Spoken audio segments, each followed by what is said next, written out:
I got fired from my consulting job at McKinsey about 4 months ago, and I've decided that it's finally time to really, truly bring you up to speed with my life. I talked about the story of how I lost my job in my last video, but today I want to talk about what I've been up to since and what I have planned, because it's some really exciting stuff that's coming out of this failure. So let's get into it. When I lost my job for about a week, I was looking for different jobs I could do, and I didn't like any of them. I didn't get excited or was like, oh yes, that's what I want to do. I felt really like, oh, I have no clue what I should do now. No job that I can think of is gonna help me get closer to my goal of starting a business one day. This was gonna be the job that was gonna help me, and I lost it. So that's basically the situation I found myself in. Until about a week after losing my job, I had this random thought: what if I don't need another job to be ready for this? What if I just go after my dream of starting a business now? And sure, I don't have the perfect plan, but I can figure it out, right? So I did an assessment of my finances. I talked to my boyfriend about this potential option, which he was super supportive of. And I realized, hey, I can actually try this. Like, I have more than 12 months of runway in terms of my finances. And even though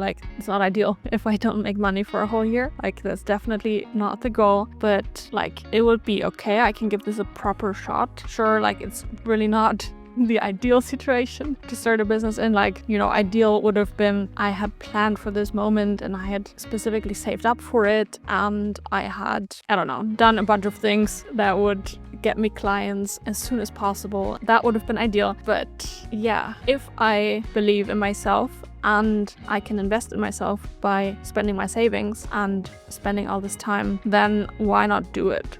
Why would I now take another job to expand my runway or build this up slowly? And yeah, it would take longer if I'm not putting all my focus on it. Why would I do that if there's really no reason to? And I'm going to assume that even if this doesn't work out and in a year, I don't have any clients, I'm probably going to be able to find another job. Sure, maybe not the kind of job I had, but I think I would find something. So I decided I'm gonna try to start a business, but I also realized, gosh, I'm really burned out right now.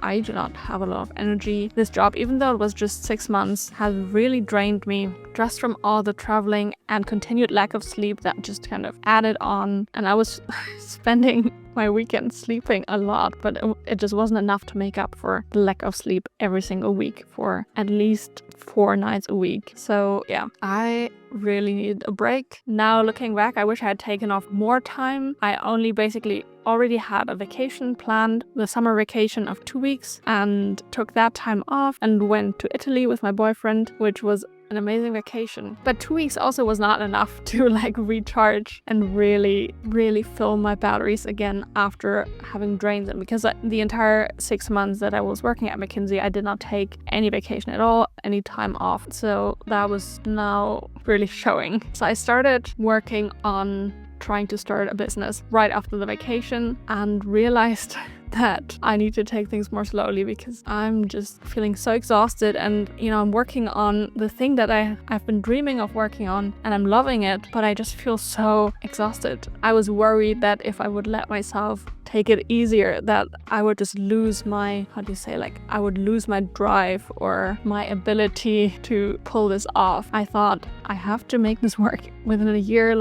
I need to work hard now. But I did end up taking things a little bit easier. I didn't immediately try to publish a bunch of videos, for example. I've been very inconsistent with this channel for the entirety that I had that job, but then even after I left it, because I just had to recover. But good news, that tiredness, that exhaustion did not last forever. I think it took me maybe a month or two of, I was still doing stuff. I was still working on the business. I was taking things a bit more easy, not working more than 6 hours a day. And it really helped to just sleep enough and to exercise again several days a week. Those things really helped me. Where now I feel like I have really figured out how I work well, at least for the moment. I'm sure these things change over time, where I need to consistently figure out how to manage myself basically. But I feel like I have a good routine now. I'm sleeping enough, I'm exercising, I'm feeling good, feeling energized throughout the day, and feeling really excited to work on the business. So I guess if you're in a situation where you are not giving yourself a break, even though you feel that you need one, like just give yourself that break, and probably more of a break than I gave myself. I mean, this was just coming out of 6 months, which I think is why I still was able to like recover quite quickly. But if you're coming out of several years of overworking yourself, not sleeping enough, probably gonna take more than 2 weeks, more than 3 months even. And yeah,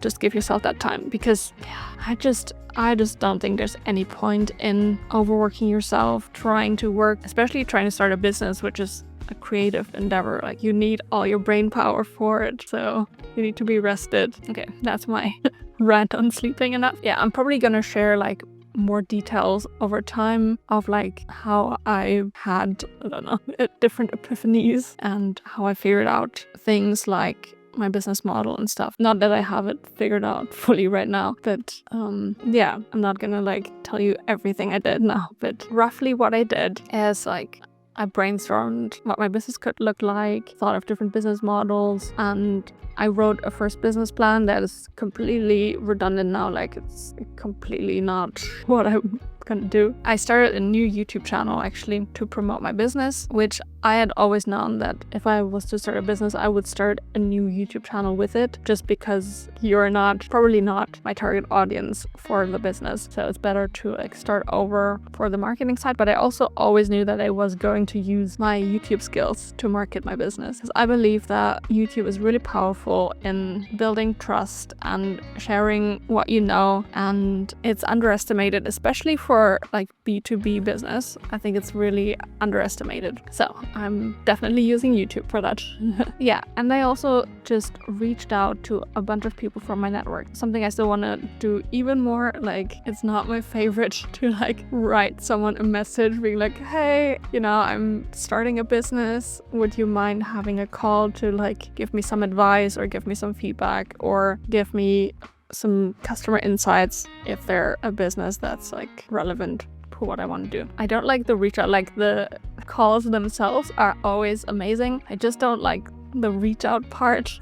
So yeah, need to work on that. I also had some amazing experiences over these past 4 months. It's been already. I took a 6-week writing course called Rite of Passage, which was awesome. I learned a lot about writing, and even better, I met a lot of cool people, and yeah, I'm like regularly calling with a lot of them now, and I met a lot of people who are starting or running their own businesses, which was super helpful to get their advice or to just kind of share what we're doing, because we're in the same boat. Sorry, I think this is a bit of a rambly one, but yeah, you know, it's been 4 months, even though I took some time off, at least 3 months of actually working focused on my business, and I am not as far as I thought I would be. I thought I would definitely have a first client by now, and I would have my business model completely figured out and whatever. Yeah, no, I don't have any of that. Like, I have some people that I'm probably gonna work with very soon who, you know, some potential clients who said, yes, I want to hire you for random things. But just yesterday, basically, I decided to change my entire business model. I realized that what I had planned is just not really meeting my needs, or like it doesn't match my lifestyle goals, which, yeah, I really care about my lifestyle, at least about it not being traveling every week. And yeah, I want more freedom than that. I don't want to feel exhausted like I was at my job, because at first I thought I would be pretty close to like traditional consulting, kind of the same consulting work I was doing at McKinsey, just maybe for slightly smaller businesses, but still within manufacturing, helping them optimize their processes, that kind of stuff. But you cannot really optimize a factory from far away. Like, it's technically very difficult to do. You just need to go there and look at it, and that's worth way more than just discussing it or even seeing videos of it. But also because people on the shop floor, like in a factory, don't trust you if you're not there. You cannot build trust like that. Like, no, you need to be willing to get your hands dirty and to go there and show up a lot. That's how you earn the respect, and that's how you then also get them to consider your advice. And I agree with that. Like, I'm not criticizing that at all. That's how I felt when I was an engineer on the shop floor. Like, those people in their suits who are never coming, who are like sitting behind the screen yelling at us to do different things. Like, who are they to tell that? Like, I agree.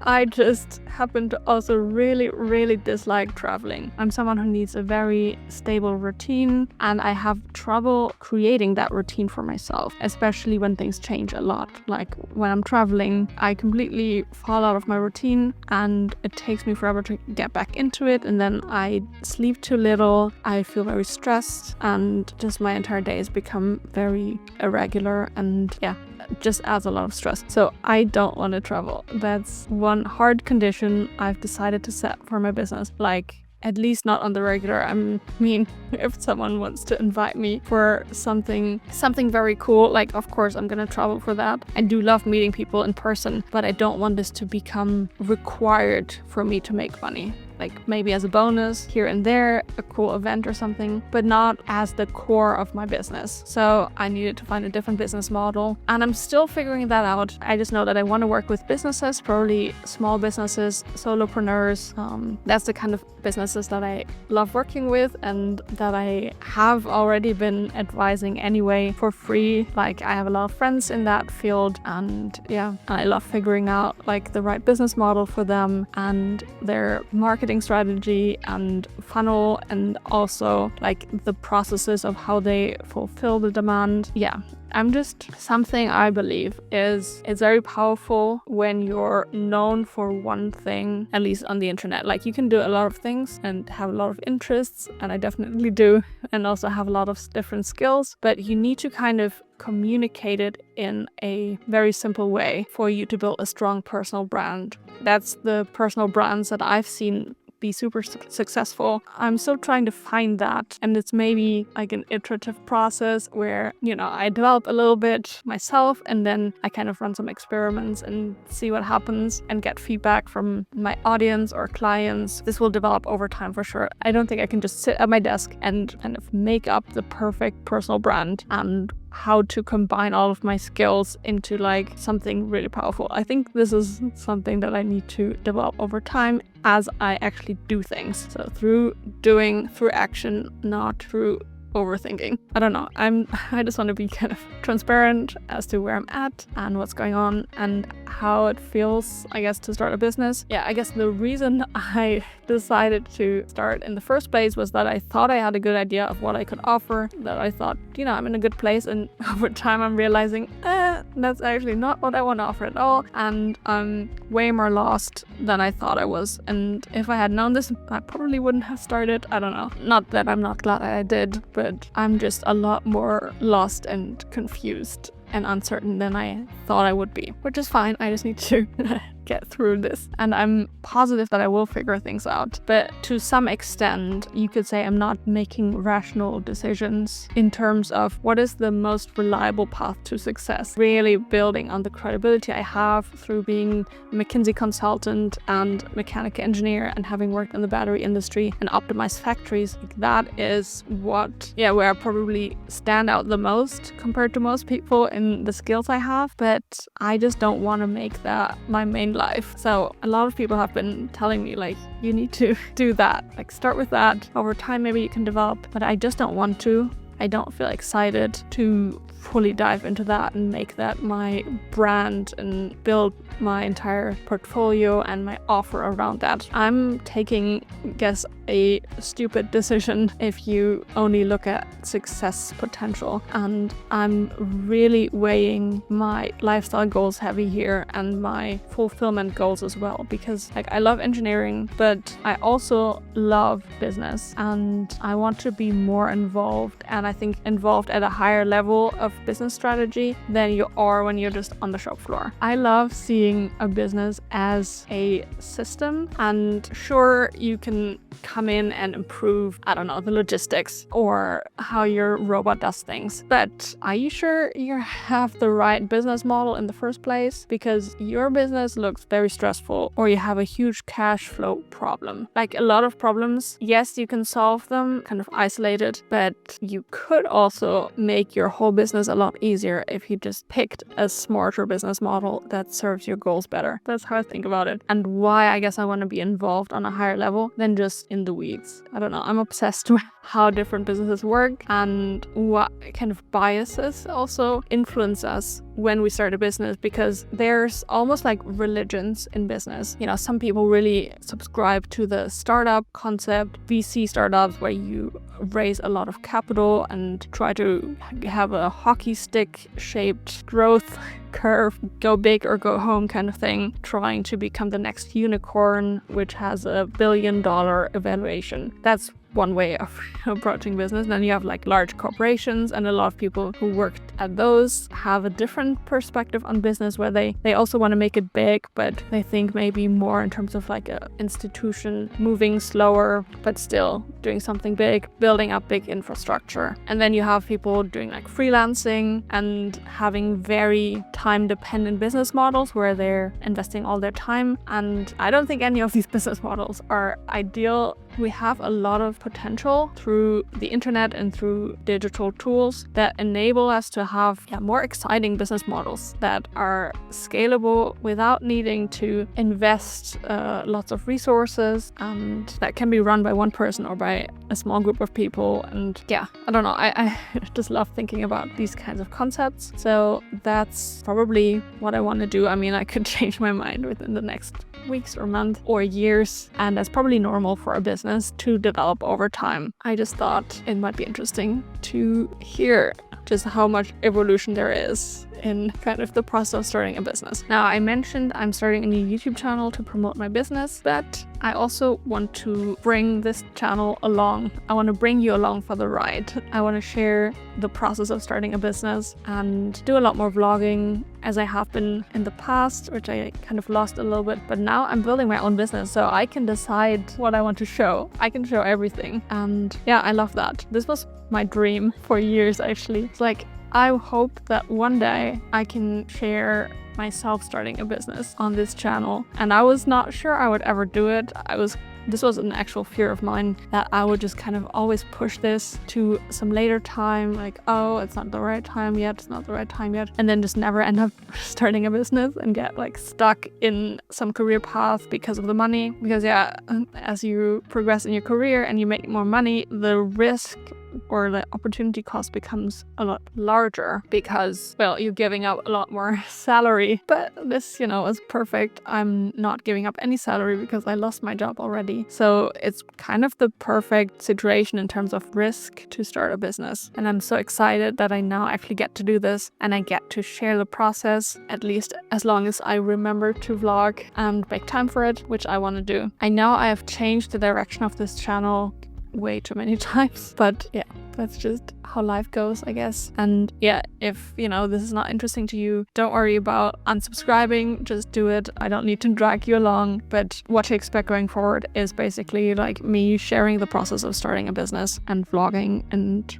sharing some insights here and there. And that's the plan. So this is what I've been up to since losing my job and what I'm gonna do going forward. And if you want to know exactly how I lost my job at McKinsey, then you can check out this video right here.